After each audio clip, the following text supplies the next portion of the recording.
such a huge crowd, far more than we expected. This is, I guess we've got the right person to speak to her. Dr. O'Neill seems to be very well known around here, or he wouldn't have brought such a crowd. And I'm really glad to see you all. As you notice, there's a guest book. Most of you have signed it, but make sure you all do before you leave. We don't charge, but we do have a donation jar if anybody likes to remember us. If he does a good job. No pressure. And we also have Mandy Armstrong, who's going to afterwards tell a little bit about her tours. I'm not sure just what it is. I think she comes from Rockville, and she's come to tell you how you can go and see whatever Dr. O'Neill's going to tell you about. So I have no idea what he's going to tell you. So I'll let him do that now. And thank you all for coming. Thank you, Venetia, for the introduction. I'm sure it's not necessarily Dr. O'Neill, but the topic, which is quite interesting, and I thought I'd be happy to share because, as we know, the Pontiac has very strong Irish roots, you know. So the topic is Ireland's history, its impact on the settling of Clarnachobal, and I thought what I'd do is break it into three different things. First of all, let you know a little bit about my history, okay, because it's relevant to that. The second thing really would be know in more detail about Irish history, okay? And then the third aspect would really James Prendergast, okay? And the things that may have influenced him. So the first thing is that I was born and bred in Ireland, in Dublin actually, and that's where the 100th Regiment of Foot, which James Prendergast, okay, was part of, he basically joined that regiment when it came to Canada. So I attended Trinity College Dublin, which was founded by Queen Elizabeth I in 1592. And that's where I went to medical school, and I completed medical school there in 1974. I am also a member of the Irish Military Historical Society, have been for the last 50 years, okay, and have gone on several tours with them to Europe, the States, etc., looking at various battlefields, etc. So in Ireland, the problems in Ireland, going back at least 800 years, referred to euphemistically as the Troubles, okay? And it's a lot more than the Troubles. So my experience of that is sort of interesting. When I was a student in 1972, I went along for a quiet civil protest against what had happened in the Bogside, where a number of individuals subsequently had been shown to be shot by the paramilitary, by the British Army. And it seemed to me to be a nice civil protest against that, until in 1972, from the back of the crowd came these wee Northern Ireland accents, and lots of petrol bombs, and before you knew it, the embassy was burnt down. Now, burning down an embassy is a pretty significant issue, okay? And it was clear to me there that the individuals who were quietly protesting had been overtaken by some radical influences, okay? And that's what led to that. So the other thing that where I had a bit of experience, okay, was in 1974, I was graduating in May, okay, and at that time I just left the back gate of Trinity College, okay. 10 minutes afterwards, a bomb went off, and there were 5 bombs in Ireland at that time. They killed 33 people and 300 people were injured, and I missed it by about 10 minutes. But what's interesting is my father, okay, who was a general surgeon in the teaching hospital in Trinity, he had been a trauma surgeon in London in the Blitz, and he said to me, Thomas was exactly like the Blitz. So it was sort of interesting that. And my third experience, which I think is worth sharing, and that was in 1990. I was traveling with Jane back to Ireland, showing you my nice Ireland, okay. We stayed in a place called Cabra Castle, nice place close to the border. I remember saying to Jane, you know, I can tell you we're going from the Republic, okay, into the United Kingdom now at the moment, because you can see the colour of the post office boxes had changed from green in the Republic to red, okay, in Northern Ireland. So I thought we'd have a nice little pleasant trip just to show her that. So we we were close to a place called Newry, drove into Newry and came to a roundabout. Oh, that's sort of interesting. And I said, remember those post boxes I was talking about, you know, there you go. And then I looked over my shoulder, and here's a guy in full battle uniform with basically a machine gun, okay? And there are 9 of them, and they're telecommunication aerials and everything, and they're walking through the cars. And I said, I feel very uncomfortable with this situation. I need to get the hell out of Texas, as they said, you know, so I drove around, and we were driving back towards where I thought was Cabra Castle, County Cavan, and we entered into this valley, okay? And when we entered into this valley, you could look up and there was a military post on one side, a military post on the other, and then we got buzzed by a helicopter as they're driving in. What I didn't realize at the time was that was in South Armagh, and it was Crossmaglen, which basically was, at that time, no one, the British Army would not travel the road there because there had been too many vehicles blown up by improvised explosives devices. And as I drove into Crossmaglen, you had these pictures, Provost rule, you know, so with rifles and everything else like that. And the barracks was protected by mesh netting, you know, metal mesh netting, anti-tank stuff, etc. And I said I was happy to get out of that. So, Jane, do you remember that, Jane? I do. Jane, I wanted an adventure to get into Northern Ireland. and I wanted to get out of there. So that was interesting. So that was that. Okay. So that's a little bit about my my background. Okay, and we'll go on to the next thing, a little bit about Irish history. Is there any you know, this is a sort of informal thing. So if there's anything anyone wants to ask or whatever, any questions anyone don't have in that? How is it now, Doctor? So- What's the situation now? Is it still? It's good now, okay, and long may it last. Okay. I think one of the large issues that has arisen is Brexit, because before there was no border, you know, there basically was an agreement between London and Dublin, okay, and Stormont, that there would be some sort of ongoing issues as regards, you know, providing services to the population. That's broken down, and the fact of Brexit and that having to have a sort of a European border off the coast of Northern Ireland or off Ireland has not gone down well, you know, so that's there is potential for problems again, and that's what I see. You can't really help, but a good question there. Anyone else have any questions or? When did you come to Canada and why? Well, I came for 2 years, okay, that was back in 1974. I was going to do family medicine, then I did some anesthesia and that sort of thing, and here I am yet, 40 anyway, long time after. Yeah, 74. And, okay, so go into the history of Ireland a little bit, okay?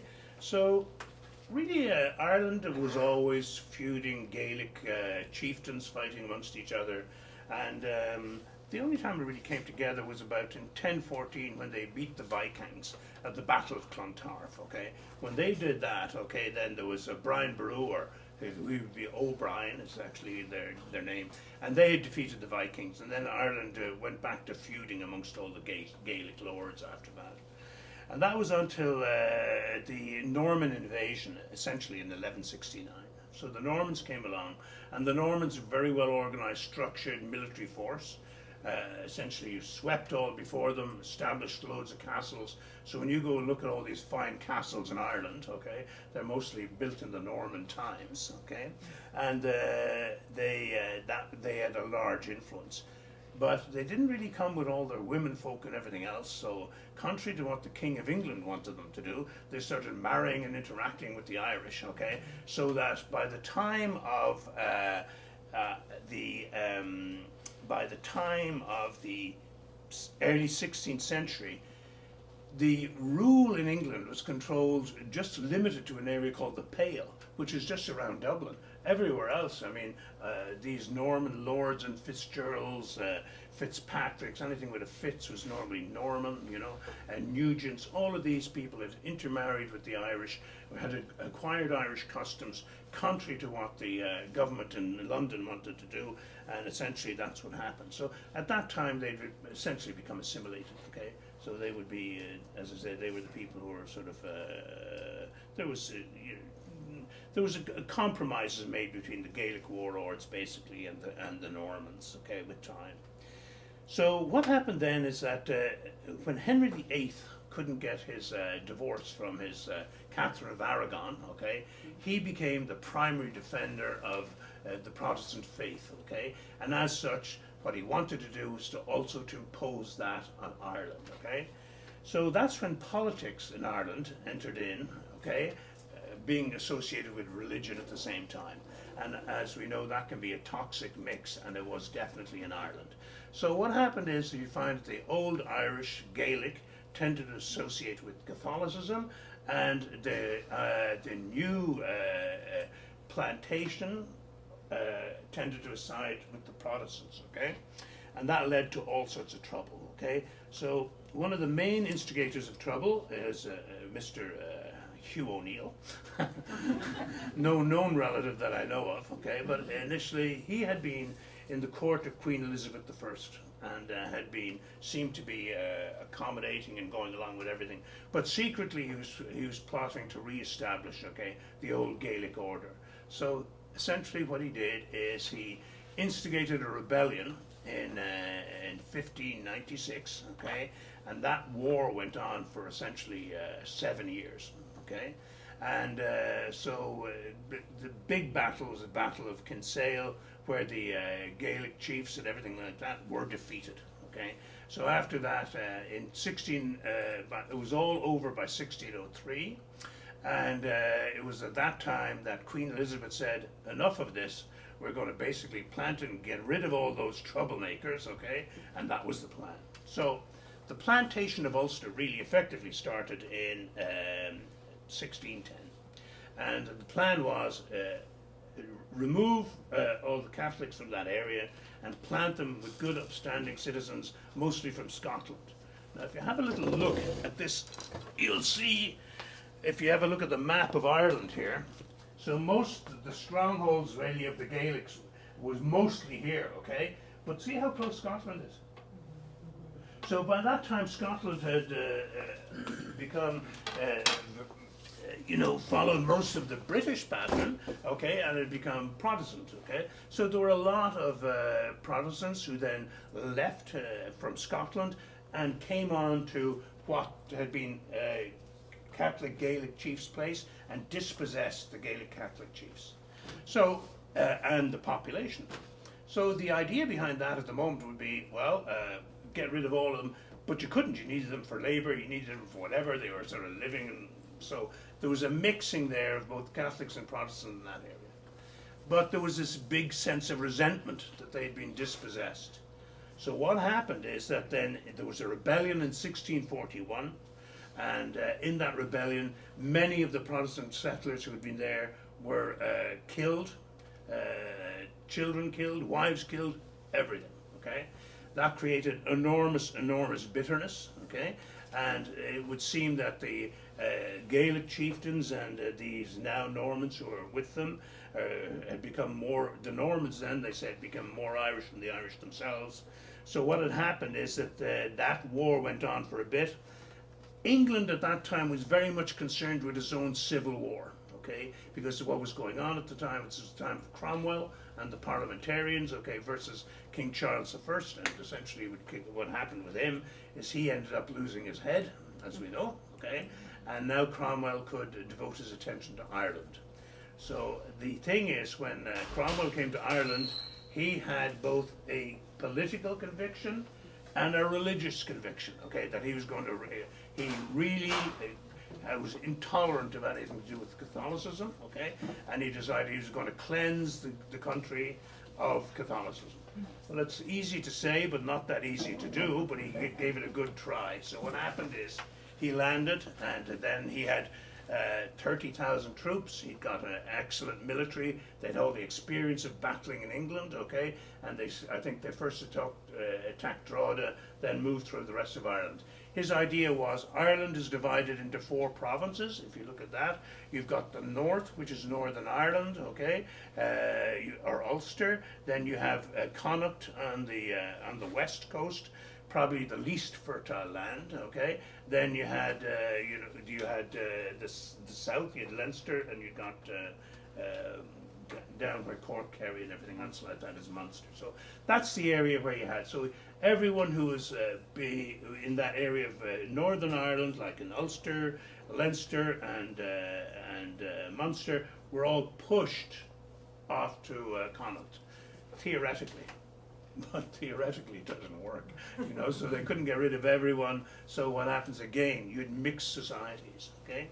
But the plantations continued to go on, okay? And then what happened is that with James II in around 1690 was the famous Battle of the Boyne, okay? Because what had happened with James is that he managed to have a son and he'd reverted to Catholicism. Well, no one in England wanted to see Catholicism again, okay? So what they did essentially is they supported his son-in-law, okay, which was William of Orange. And that's the famous battle that took place there in the Battle of the Boyne, okay, for which the glorious 12th and all that is remembered.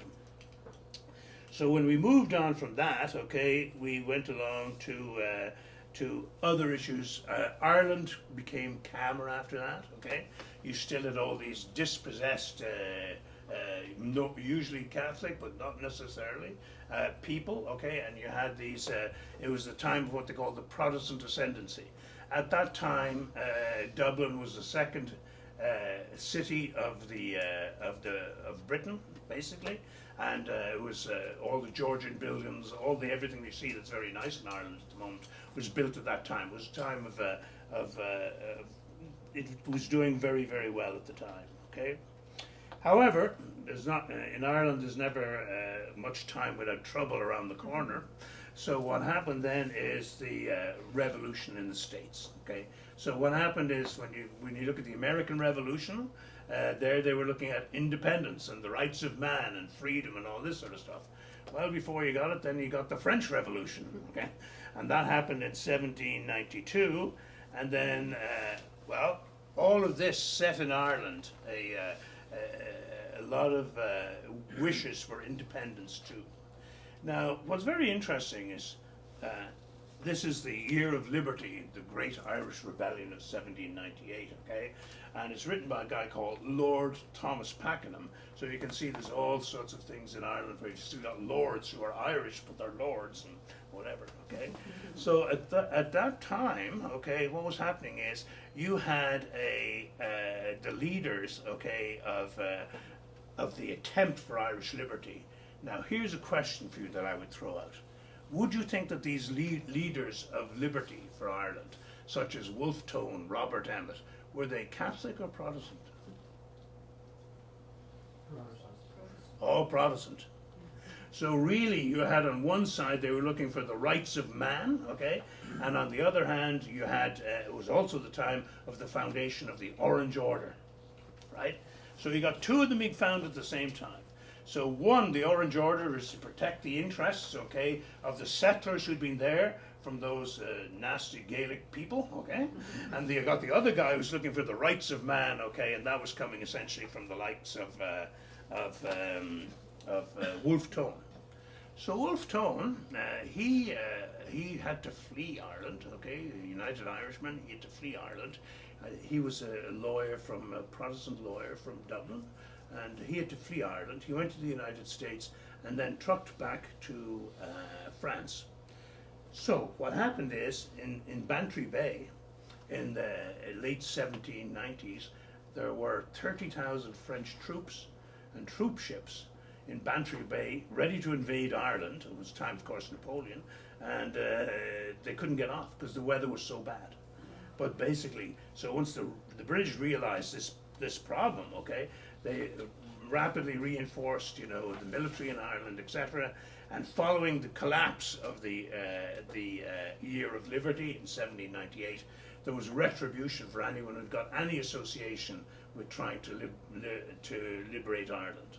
And that was also the time where you had the Act of the Union, because Ireland did have its own parliament and everything like that, again founded by a guy called Grattan's Parliament. And he was essentially, that was squashed, okay, and then all power was transferred back to London.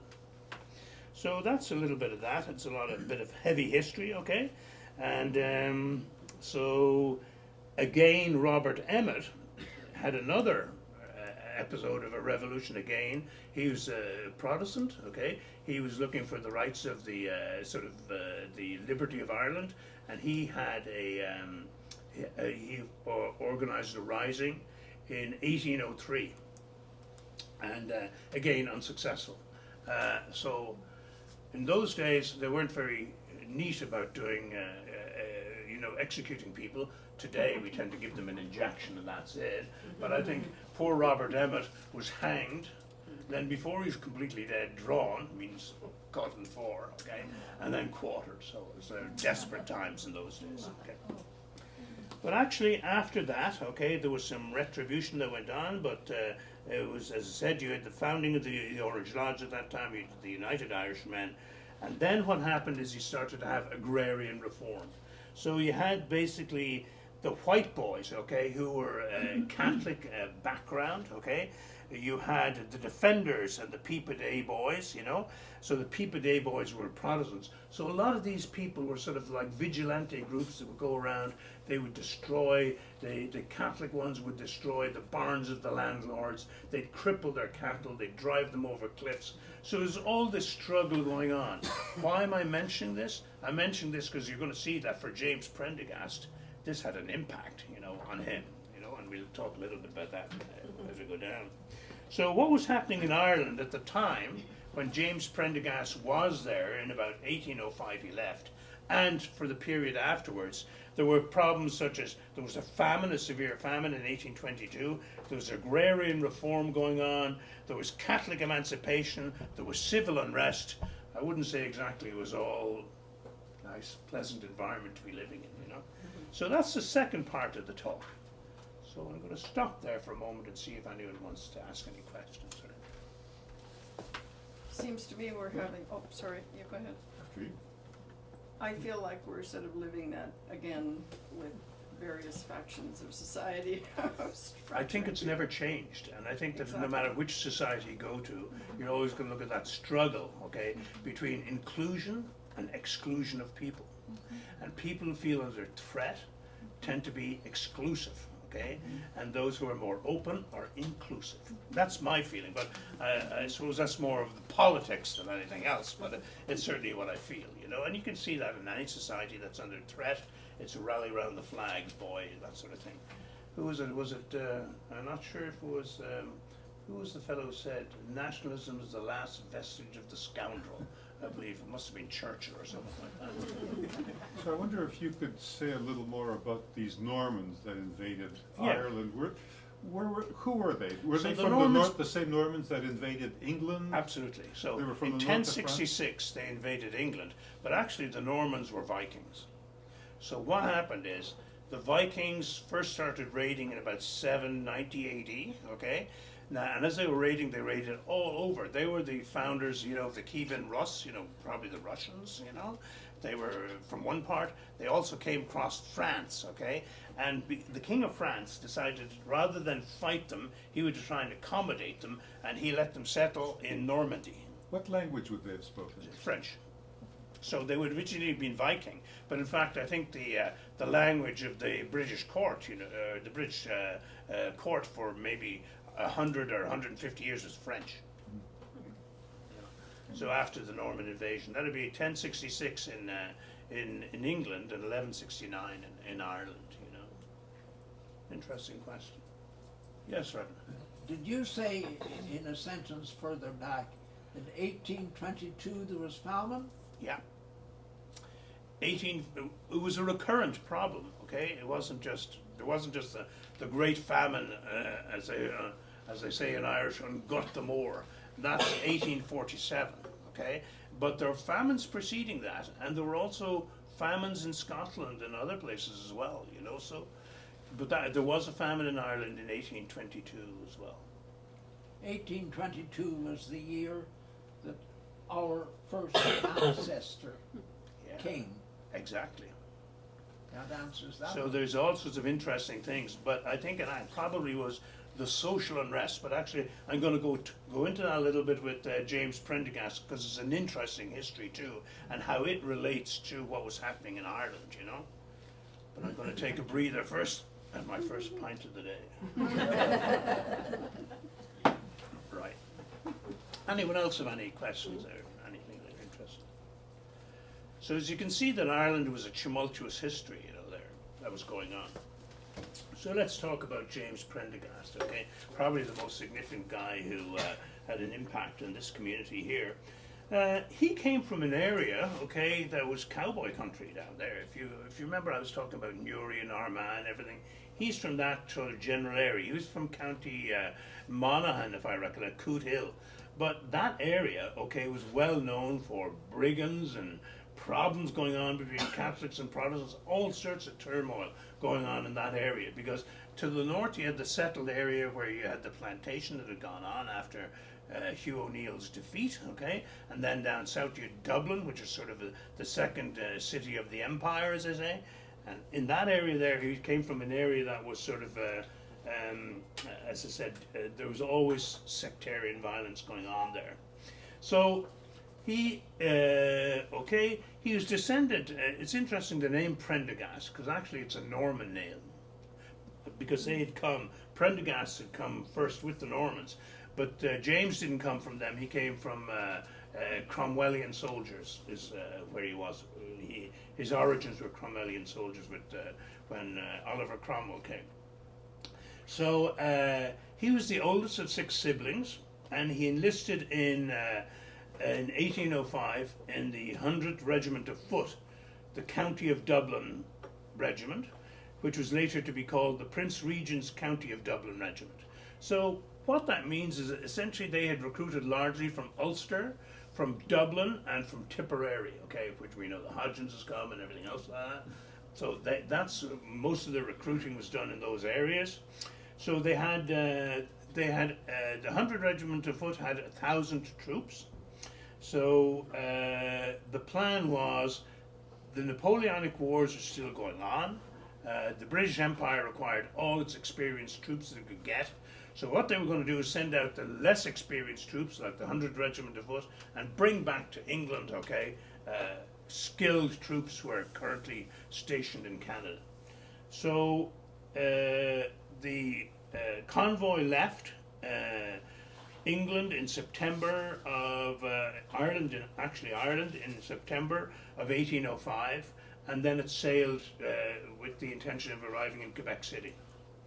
However, they came across a tremendous storm, okay, and of the 1,000 troops, one of the ships, one of the larger ships called the Nace, N-A-I-S, was shipwrecked off Port aux Basques with the loss of 300 people, and only 5 of them survived, okay. Initially, I think there was something like 25 survivors, but they decided they'd make their way into central Newfoundland, and there isn't much to eat or do there, and most of them starved or whatever. So at the end of the day, there were only 5 survivors. So he'd actually had a distinguished military career. He was promoted through the ranks, and I think that in itself tells you something. In that time, in the British Empire, what you did is you bought your commission. You didn't go through the ranks, okay? You basically paid for it, okay? And that's why some of the generals, frankly, were nincompoop, didn't know anything about any military, and weren't particularly good, okay? So, but he worked his way through it, went from being a private to being a sergeant to being an ensign. An ensign now is like a second lieutenant in the current military establishment, okay? So he had also been mentioned in dispatches. And for anyone who knows what that means in the military, it means you've done something outstandingly courageous and whatever, okay? And he had been at the Battle of Sackett's Harbour, Niagara, Chrysler's Farm. So what happened is that the war comes to an end. He's demobilized in 1818, okay? So, okay, well that's that. Now what are we going to do? So he decides to go back to lovely Ireland. So, as we say, he goes back to Ireland in 1818. I don't know this for a fact, but I would think that he had seen a fair amount of Canada. He saw there was potential for things, okay? And he's looking at Canada, and he goes back to a place that is filled with famine, agrarian reform, Catholic emancipation, and civil unrest. He stays there for a period of 7 years, till 1825, and then he comes back to Canada, okay, and decides he's going to establish Shawville Clarendon. Now, I don't know this for a fact, but I would think that if he was establishing Shawville Clarendon and he'd seen all those problems back in Ireland between Catholics and Protestants, what do you think he's going to do? So we're going to have a society, and in this society, okay, we're basically going to keep it, you know, Protestant, the one true faith, okay, and basically that's what we're going to do, and we won't have the problems, the Catholic unrest and all that sort of stuff that there probably is back in Ireland, okay. So that's my take on it. I may be wrong, he may not have thought this, but it seems to me at one time his experiences in Ireland wouldn't have been warm and cuddly. So when you're looking at that, maybe that was the plan. The plan is interesting because how successful are we in living in isolation? If you look at the changes that have occurred in even Shawville Clarendon, okay, over the last 50 years, they've been massive, you know. You know, you just can't keep yourself isolated from the rest of the world, okay? Whether it be this society, you know, whatever society, to maintain a closed position, very difficult to do, okay? And if you do, then what you tend to do is foster within that an idea of nationalism, which tends to pick on the least advantaged, you know, which is not a very productive thing either.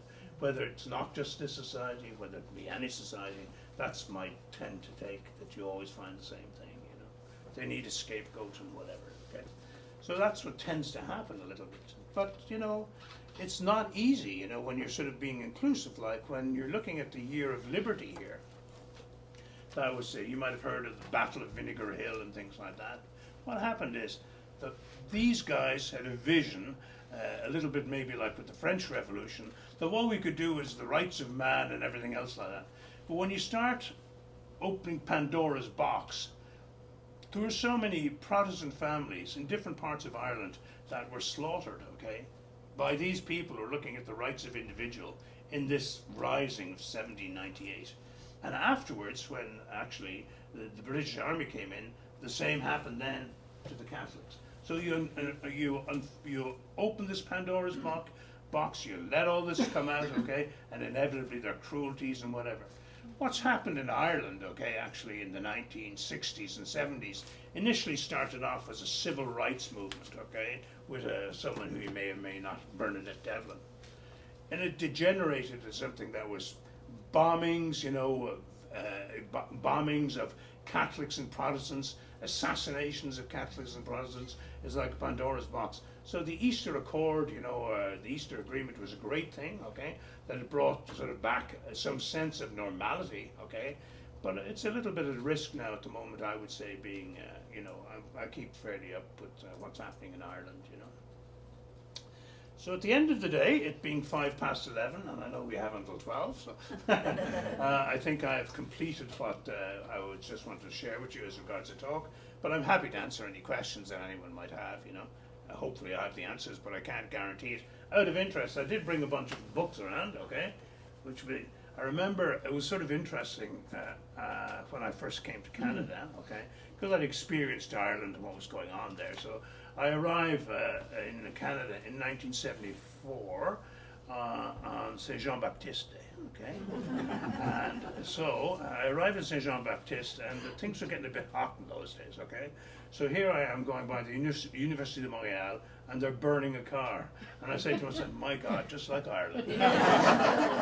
And then, having done that, okay, that's 74, I come up here in 1978, and God, there's a charger, and it's the glorious 12th and King Billy's birthday. I said, it really is like Ireland. You know, you got the Orange Lodge here, and then just up the road from me was Orange Lodge number 34, okay?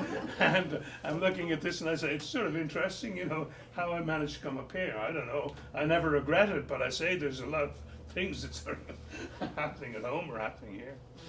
Yeah. Are there Orange Lodges in England? There are orange lodges in the United States. There are orange lodges everywhere. Yeah. So much so that the British government was finding it a problem because it was sort of contaminating the military forces, the orange lodges, okay? Okay, I was wondering if it's a strictly Irish phenomenon. No. Canadian, very strong orange representation in Toronto at one time. Well, you know but what I mean? that's because of the Irish immigration, I would assume, no?